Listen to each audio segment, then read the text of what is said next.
Subscribe now and press the bell icon. Never miss an update. Hello दोस्तों, सनत ठाकुर। दोस्तों आज मैं बताऊंगा कि आप आज अच्छा तो कर ही रहे होंगे, लेकिन और बेहतर कैसे कर सकते हैं। तो सबसे पहले आज मैं पहली एक अलग चीज बताने जाता हूं कि आप सेल ना करें, डोंट सेल। आप बोलेंगे सनत क्या है, सब ठीक ठाक? हाँ, कोई आदमी आप देखो, आप कहीं जाते हो कोई चीज, आप ये नहीं चाहते हो कि आपको कोई सेल करे, यह एक अलग चीज हो जाती है। हम उनको हेल्प करने के बिजनेस में, हम उनको कोच करते हैं, हम उनको एजुकेट करते हैं, हम उनको काउंसिल करते हैं, बट मैं कभी सेल नहीं करता। लोगों को बुरा लगता है कि इसको चिपका दिया, इसको बेच दिया। खरीदा अलग है, उन्होंने खरीदना है, मैंने बेचना नहीं है, फर्क है इसमें। आप देखोगे तो आप उनको सही सलाह देते हैं। कोई चीज में ऐसा नहीं कि बस मैंने ठान लिया है कि ये चीज इसको बेच ही दूंगा, मैं उसको सही गलत का फर्क समझाऊंगा। यहां पर मैं हमेशा बोलता हूं, अपने जो टीम है उनको बोलता हूं, we are into education field, we educate the clients, we educate the people, what is right, what is wrong, और उस बेसिस पे वो अपना डिसीजन लेते हैं। और वो झलकता है कि आप बेचने की कोशिश नहीं कर रहे हैं, आप उन्हें कंसल्टेंसी है ना, वो मैं देता हूं। और वाकई जब भी मैं बैठता हूं, मेरा कुछ नहीं, मैं उसको सही बता रहा था। बेचना एकदम बात की बात है। मैं अभी बताता हूं, एक सौदा हुआ हमारा। अब सौदा ऐसा था, आप बोलोगे कोविड चल रहा है और ये सब में तो पता नहीं क्लाइंट कहीं होंगे नहीं होंगे, बट अपना तो नजरिया ही अलग है। बहुत बहुत बढ़िया सब हो रहा है, मतलब भगवान का कुछ आशीर्वाद है। तो वहां पे ऐसा हुआ कि कोविड के पहले हमारी मीटिंग हुई थी, ये बंदे की रिक्वायरमेंट थी 1,30,00,000। हाँ, पर वो वहां पर आ गया था कि 1,20 में हम लास्ट बेचेंगे, और 1,10 का ऑफर दिलाया था, और क्लाइंट और ओनर वो सेम थे। फिर ये कोविड आ गया, ये मार्च में मीटिंग चल रही थी। अब मार्च की बात है, मार्च 20 के बाद ये सारी प्रॉब्लम आई। उसके बाद जैसे ही ओपन हुए मार्केट, तो मैंने कहा कि देखो अब नया दिखाने में भी दिक्कतें आ रही है सोसाइटी वगैरह में। तो उस बंदे को मैंने कहा, पुराने वाला पसंद भी आ गया था, बात भी, चलो उनसे शुरुआत करते हैं। अब उनसे शुरुआत करने गए तो इनका लेने का मन पक्का हो गया कि यार लेनी वही चीज है, अपने को पसंद आ गई है। अब लेनी वही पसंद है, तो वो बंदे को समझ गया, सेलर को। वो बंदा भी बहुत खग्गड़ था, पुराना आदमी है, उसने भी काफी इंश्योरेंस इंडस्ट्री और बैंकिंग फाइनेंस में ये वो इस टीम को लीड किया था। तो वो जानता था कि ये बंदे को पसंद आ गया। इसने अपना बोला, भाई ये पहले का प्राइस था, अभी ये बढ़ गया, 1,25 हो गया है। मजे की बात देखो, लोग बोल रहे ना मार्केट तो खत्म हो गया, 50% डाउन हो गया, 20% तो डाउन हो गया। कोई डाउन नहीं हुआ है, मुश्किल से 2-3%। 1 करोड़ की चीज 95-97 में जा रही है, इतना डाउन हुआ है। ये रियलिस्टिक बोल रहे हैं। और कहां कौन क्या सुनता है, कुछ भी फैला रहा है, उसको फैलाने दो। मैं एकदम अपन ये धंधे में बैठ के यही कर रहे हैं दिन रात, तो जो रियलिटी बता रहा हूं। अब भाई कोविड के बाद मैंने बोला सर प्राइसेस कम है, ये सोच के समझाऊं, क्योंकि ये बढ़ने को तैयार था। मुझे लगा 1,15 में हो जाएगा, 1,20 पहले वो बोल रहा था, 1,10 ये बोल रहा था, 1,15 में करेंगे खत्म। मैंने कहा आओ सर मीटिंग करते हैं, सामने सामने मीटिंग हुई तो बोला नहीं, अब तो 1,25, मेरा 4-5 लाख का EMI गया है। मोरेटोरियम किया, लेकिन इतने मेरे EMI आता है तो मेरा बढ़ गया। मैंने बोला सर अभी क्या बोलूं ऐसे, अब ये बायर, लेकिन उसी पे उसका दिल आ गया है। मैं तो सोचा ये कभी नहीं होगा, उल्टा ये घटने की जगह की 1,20 की जगह अभी मार्केट ऐसा है, थोड़ा कम करेगा, बंदा 5 और मांग रहा है। अब ये बायर 1,20 के लिए तैयार हो गया लकीली। पहले 1,18 बोला, फिर 1,20 के लिए तैयार हो गया। और वो आदमी जो पहले वाले पे बोला था बेचूंगा अच्छे मार्केट में, हाँ कोविड के पहले का, तो उसके बाद हम बोल रहे हैं ना गिरा है, उल्टा ये आदमी उस पे भी तैयार नहीं, 1,20 पे बोला मेरे को टाइम दो। 1 हफ्ते का टाइम लिया। अब मैंने वहां पे कंसल्टेंसी की, मैंने सेल नहीं किया, मैं इनको बताते रहा सर ये चीज अपने को थोड़ी महंगी जा रही है, आप क्यों इसके पीछे पड़े हो, मैं और ऑप्शन दिखाऊंगा, थोड़ा टाइम दो, मिल जाएगा। ये बात बायर को बड़ी अच्छी लगी। उसने बोला कि यार ये आदमी मेरा हितैषी है, मेरा वेलविशर है, ये मुझे खुद ब्रोकर होके बोल रहा है कि ये चीज महंगी है सर, आप क्यों ले रहे हो ये।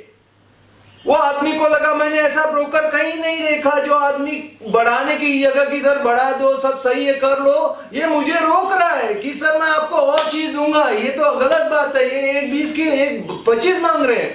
मैं बोलता हूं कोविड से कोई फर्क नहीं पड़ा, तो बढ़ा भी तो नहीं है, कम से कम 1,20 पहले का था फरवरी मार्च का, अभी 1,25, ऐसा तो कुछ नहीं हुआ कि इससे मार्केट अप हो गया, ये ज्यादा मांग रहा है।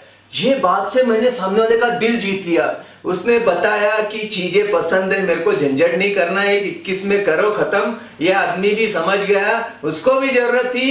ये तो आप और 6 महीने नहीं बेचोगे, और 6 महीने नहीं बेचोगे तो क्या प्राइस 1.30 हो जाएगी? या आप 10 साल रखे रहोगे तो हर महीने लाख रुपए बढ़ाते रहोगे? या ऐसा नहीं होगा? तो उसको भी समझ आ गई कि एक मार्केट चीज होती है। आपकी ठीक है, आपकी EMI बड़ी, ये हुआ वो सब है, लेकिन एक चीज का मार्केट में वैल्यू, और आपका आखिरी फ्लैट नहीं है दुनिया में, और भी ऑप्शंस है। सब समझे, एक 21 में सौदा हो गया। मजे की बात क्या, मैंने सेल नहीं किया, मैंने उसको सही गलत बताया।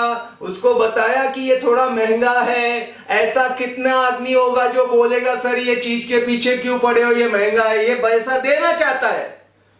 और मैं बोल रहा हूं, और थोड़ा मुझे पेपर ओपर इंश्योर करने दो, मेरे को एक बार क्रॉस चेक करने दो, और कुछ आउटस्टैंडिंग तो नहीं है।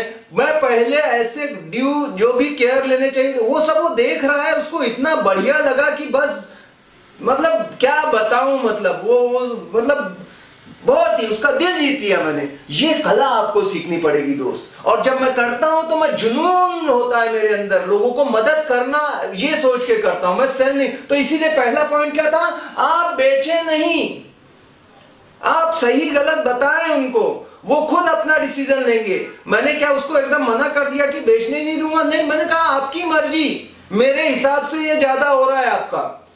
कितना ज्यादा? 1.20 बोला था, 1.18 सही कीमत था, पर 2-3 अब उसने बोला यार जम गई ये चीज, हटा। समझ गए क्यों? क्योंकि उसने पार्किंग देखी थी, पार्किंग के बाजू में जगह एक्स्ट्रा थी। ऐसी चीजें वो क्लाइंट अपने आप देख लेता है, लोग होशियार हैं, इसलिए उसको उधर ही दिमाग अटका था। जो भी है, डील हो गई। समझ गए? तो मैंने सेल नहीं किया बॉस। दूसरी चीज, work hard and be honest. ये दिखाई देता है जब आप मेहनत कर रहे होते हो, क्लाइंट के साथ भागते हो, फोन कर रहे हो, लगा रहे हो, नेगोशिएट कर रहे हो, ये कर रहे हो, वो देखता है, उसको बड़ा अच्छा लगता है। ये आदमी देखो मेरे ऐसे कॉल आ रहे हैं, मेरे लंच का टाइम हो रहा है, मुझे कहीं जाना था पर मैं सब पोस्टपोन कर रहा हूं, ये कर रहा हूं। उसको बड़ा अच्छा लगता है कि ये सही आदमी है, ये बड़ा दिल से मन से सारा काम कर रहा है। ये थोड़ा बहुत अपनी चीजें भी जो है इधर उधर टाल वाल के कैसे भी, मान लो मैं भीगते हुए पहुंच जाऊं, अभी बारिश है, तो उसको लगेगा यार इसका कमिटमेंट कितना ये छुपा है ना, कैसे कैसे भी आ रहा है। सारी इसकी और भी चीजें थी पर ये आया, बहुत आपको फिर अप्रिशिएट करेगा। और हमेशा हॉनेस्ट रहो, नेवर लाई, झूठ नहीं बोलो। झूठ से कुछ नहीं होता है। आप जितना, मान लो किसी ने मेरे से कोई चीज पूछी कि ये कैसा है, ये कितने में है, मुझे कुछ चीजें हो सकता है नहीं पता है। अगर नहीं पता है तो मुझे बोलना चाहिए कि सर मुझे नहीं पता है, मैं चेक करके आपको बता देता हूं। लोग गलती क्या करते हैं, झूठ बोल देते हैं कि ऐसा है, फिर कल उसको समझता है, वो बोलता है यार ये आदमी ने एक झूठ बोला, कितने झूठ बोले होंगे। इससे अच्छा मैं आज बात हो गई, एक फ्लोर प्लान, एक सैंक्शन प्लान पे कुछ डिस्कस होने लगा। कुछ चीजें तो मैं एक्सप्लेन कर पाया, पर जो मुझे नहीं पता थी मैंने कहा सर ये मैं बिल्कुल नहीं जानता, ये आर्किटेक्ट बता सकता है, या ये अथॉरिटीज हैं। हर सवाल का जरूरी नहीं कि आप आंसर जानो, पर अगर नहीं जानते तो उसको कबूल करो कि सर मैं नहीं जानता, मैं चेक करके बता दूंगा। मान लो टैक्सेशन की कोई बात आ गई, कैपिटल गेन, इसके उसके, तो मैं बड़ा पोलाइटली मानता हूं, एक्सेप्ट करता हूं सर ये बात। लोग उसको अप्रिशिएट करते, ना कि मैं झूठ बोल दूं ऐसा ही है सर, टेंशन मत लो, मेरे सब मालूम है, मेरे को इतना ही सर्कल रेट है, कुछ नहीं। मैं बोलता हूँ चेक कर लेता हूँ सर लॉयर से, और उसका व्हाट्सएप करके और आपको बताता हूँ, ज्यादा बेहतर है। लोग ऐसे काम को पसंद करते हैं, समझ रहे हो आप। कोई डॉक्टर के पास आप जाओ, वो जबरदस्ती अच्छा है ये सिम्टम है ये टैबलेट ले लो, वो नहीं बोलेगा ना, वो बोलेगा चेक कर लेते हैं ये चीजें क्या है और फिर हम आपका ट्रीट। आपको अच्छा कौन सा लगेगा, जिसने भाई सब चीज चेक करके, जबरदस्ती नहीं बोला ये इंजेक्शन ले दो, समझ रहे हो। उसके बाद क्या करना, ऑफर मल्टीपल ऑप्शंस। मैं कभी भी मतलब ज्यादा ऑफर करता हूं ऑप्शन, जो वो बोल रहा है मैं समझता हूं उसकी नीड को, सही सुनता हूं, जब मैं अच्छे सवाल करता हूं मुझे बताता है, तो मैं वो जो सोच के आया था तो उसको तो एक लिमिटेड नॉलेज था, मुझे वो पूरे एरिया का बाकी चीजों का, और मुझे तुरंत समझ पड़ जाती है कि ये जो जितना पैसे में जो चीज देख रहा है इसके नजदीक, और ये ऐसी और भी ऑप्शन है जो इससे भी बेहतर है। तो मैं उससे वो ऑफर करता हूं। ऐसे नहीं कि उसने बोला था ये वाली सोसाइटी में इतना ही चाहिए, अगर ऐसा बोला था मैं पूछूंगा ऐसा क्यों आप इसी को बोल रहे हो, क्या क्या चाहिए? बोलेगा क्योंकि इसमें मेरे को पता लगा स्विमिंग पूल है। फिर मैं कहूंगा ऐसी और भी 3 सोसाइटी है जहां पे स्विमिंग पूल है, समझ रहे हो? तो और ऑप्शन दो, तो उसे अच्छा लगेगा, इसके पास और सारी प्रॉपर्टीज हैं, और भी चीजें मैं देख सकता हूं, फिर वो आपके पास ही रहेगा।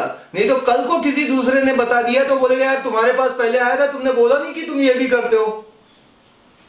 अभी मेरा ऐसे हो गया कि मेरे एक ब्रदर है, वो कमर्शियल में करते हैं और वो रेजिडेंशियल में मैं करता हूं, लेकिन उसका जो कमर्शियल प्रॉपर्टी था उसने एक रेजिडेंशियल चीज ली लेकिन किसी दूसरे से ले ली, इनको पता लगा।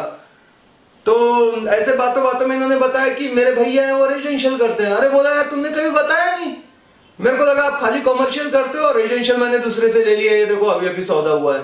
उसने बोला अरे सर, कई बार हम उनको सारे ऑप्शन बताते ही नहीं है, समझ रहे हो? तो आप बताओ जब कोई क्लाइंट आता है तो उसके बाद बी ह्यूमन। ये बहुत जरूरी है कि आप एक इंसान की तरह बर्ताव करें। रियल एस्टेट एजेंट या जो क्लाइंट है या कोई भी profession, doctor, engineer, chartered accountant, जो भी होगा धरती पे, पर सबसे पहले वो इंसान है। तो एक इंसान की तरह पेश आए, इससे आपको बहुत सुविधा होगी बिजनेस करने में। मैं हमेशा क्लाइंट को ये देखता हूं कि ये मेरा अगर सगा भाई होता तो मैं क्या करता, ट्रीट एग्जैक्टली वो ट्रीटमेंट में देता हूं सामने वाले को। या मेरा बेटा होता तो मैं क्या उसको ये चीजें छुपाता, ये बताता, ऐसे ऐसे करता, या बेचने की कोशिश करता, या मैं बोलता बेटा रुक जा, घाई मत कर, ये है, ऐसा है, ये सही रहेगा, देख ले, वैसे मैं ट्रीट करता हूं। इंसान की तरह पेश आओ उसके साथ। अभी की बात है, मतलब एक बंदे को था ऐसी पैसे की जरूरत थी और वो चाहता था कि उसकी बिटिया की फीस भरनी है लेकिन पैसा तुरंत चाहिए। मैंने कहा कि नहीं पैसा ठीक है, अभी टोकन में हम ज्यादा नहीं दे सकते और जब तक बैंक सैंक्शन नहीं करेगा हम बड़ा अकाउंट नहीं। पर जब मैंने उसके केस को समझा, सब कुछ है, उसने दिखाया ये देखो उसका एक लेटर आ गया है, नहीं तो एडमिशन नहीं मिलेगा। तो मेरे अंदर की वो इंसानियत जाग गई कि नहीं यार, सब कुछ मैं मानने को तैयार नहीं था। मैं बड़ा सिस्टमेटिक करता हूं कि नहीं कोई शॉर्टकट नहीं मारे, कोई गलती से फिर नुकसान हो जाता है। तो फिर भी जब उसने बताई तो मैंने कहा कि कुछ रास्ता निकाल सकते हैं कि इसकी बेटी का मतलब एडमिशन भी हो जाए, समय पे पैसा भी मिल जाए। तो हमने कोई ना कुछ ऐसा करके एक निकाला जिससे कि हम कर रहे हैं काम।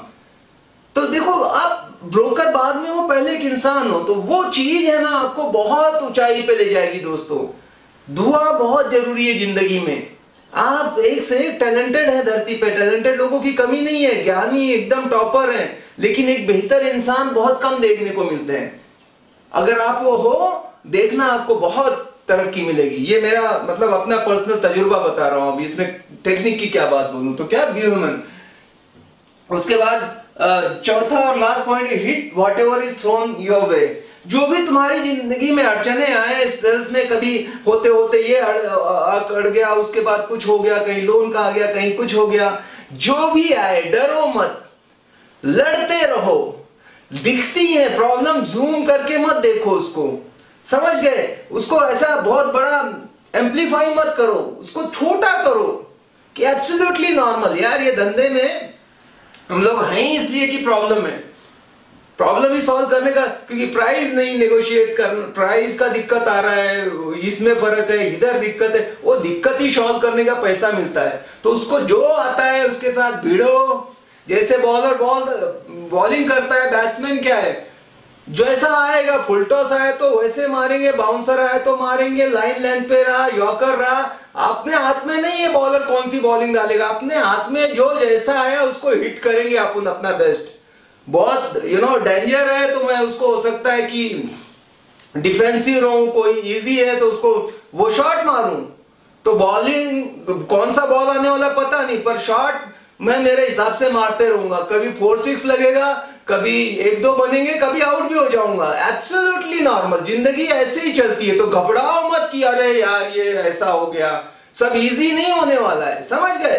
थैंक यू वेरी मच, मिलेंगे अगले वीडियो में। अगर वीडियो अच्छा लगा कमेंट करो दोस्तों, बहुत जरूरी है। कमेंट लाइफ लाइन है इस चैनल की। आप कमेंट करते हो तो मुझे बड़ा खुशी होती है जब अच्छे होते हैं। कोई सुझाव देते हो तो मैं उसी पर सुझाव पे आपके अमल करके वीडियो बनाता हूं। Thank you.